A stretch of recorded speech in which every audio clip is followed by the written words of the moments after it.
Hi friends, welcome to our channel my life style and cooking. First time பார்க்குறீங்கன்னா subscribe பண்ணிவிட்டு பாருங்கள் friends. நம்ம இன்றைக்கி கருப்பு உளுந்து வச்சு ஒரு ஹெல்த்தி ட்ரிங்க் தான் பார்க்க போகிறோம். ரொம்ப சூப்பரான டேஸ்ட்டாக இருக்கும், ரொம்ப ஹெல்த்தியாகவும் இருக்கும். அடிக்கிற வெயிலுக்கு நல்லா ஜில்லுன்னு செஞ்சு சாப்பிட்டிங்கன்னா நல்ல ஒரு ரிஃப்ரெஷ்மெண்ட்டாக இருக்கும். உளுந்தே பிடிக்காதுன்னு சொல்கிற பசங்க கூட இப்படி செஞ்சு கொடுத்தீங்கன்னா கேட்டு வாங்கி குடிப்பாங்க. வாங்க அதை எப்படி பண்ணலான்னு பார்க்கலாம். இது செய்கிறதுக்கு ஸ்டவ்வில் ஒரு கடாய் எடுத்து வச்சுருக்கிறேன். இதில் 250 ml கப்பில் 3/4 கப் அளவுக்கு கருப்பு முழு உளுந்து எடுத்துருக்கிறேன். உளுந்தை நான் நல்லா கழுவி காய வச்சு எடுத்துருக்கிறேன்.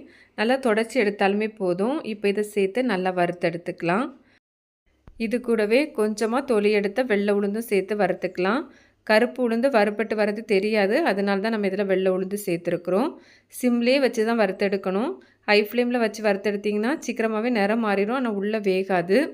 நம்ம இந்த ரெசிபிக்கு வறுத்து மட்டும்தான் எடுப்போம், அதனால் கண்டிப்பாக சிம்லேயே வச்சு 5லேருந்து ஒரு 6 நிமிஷம் நல்லா வறுபட்டு வர மாதிரி வறுத்தெடுக்கணும். இதில் முழு உளுந்துக்கு பதிலாக உடைச்ச கருப்பு உளுந்து கூட பயன்படுத்திக்கலாம். உளுந்தில் நிறையவே நன்மைகள் இருக்குது. இதில் நிறையவே இரும்பு சத்து இருக்குது.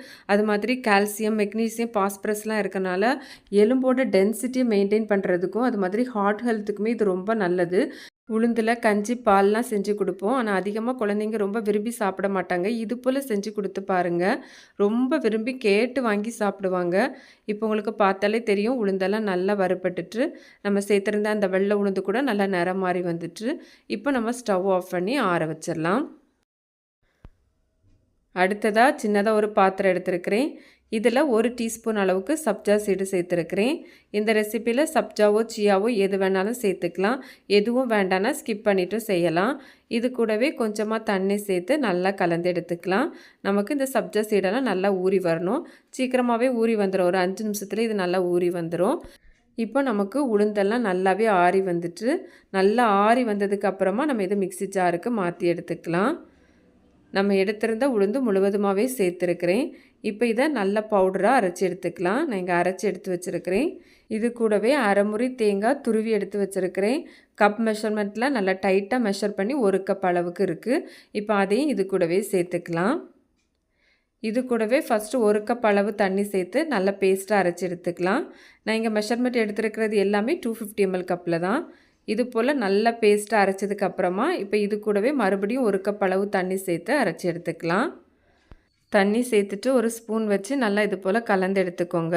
அப்போ தான் நமக்கு அரைக்கும்போது அடியில் தங்காமல் அரைச்சி எடுக்கிறதுக்கு ஈஸியாக இருக்கும். இப்போ நம்ம இதை அரைச்சி எடுத்துக்கலாம். நான் இங்கே அரைச்சி எடுத்துருக்கிறேன். இப்போ நம்ம இதிலேருந்து பால் எடுத்துக்கலாம்.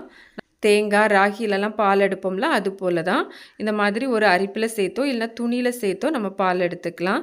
மேலே ஒரு ஸ்பூனோ ஒரு ஸ்பேச்சுலோ வச்சு இந்த மாதிரி கலந்து எடுத்துக்கோங்க. அப்போ நமக்கு அதை எடுக்கிறதுக்கு நல்லா ஈஸியாக இருக்கும். இப்போ நான் 1 காய் எடுத்து வச்சுருக்கிறேன். 2 கப் அளவு தண்ணி சேர்த்து நமக்கு இந்த மாதிரி நல்லா திக்கான கன்சிஸ்டன்சியில் இருக்குது. மறுபடியும் அந்த சக்கையை மிக்ஸி ஜாருக்கு மாற்றிட்டு இது கூடவே 2 கப் அளவு தண்ணி சேர்த்து நல்லா அரைச்சி எடுத்துக்கலாம். இந்த மாதிரி அரைச்சி எடுத்ததுக்கப்புறமா இதில் இருக்கிற பாலையும் நம்ம வந்து ஃபில்டர் பண்ணி எடுத்துக்கலாம்.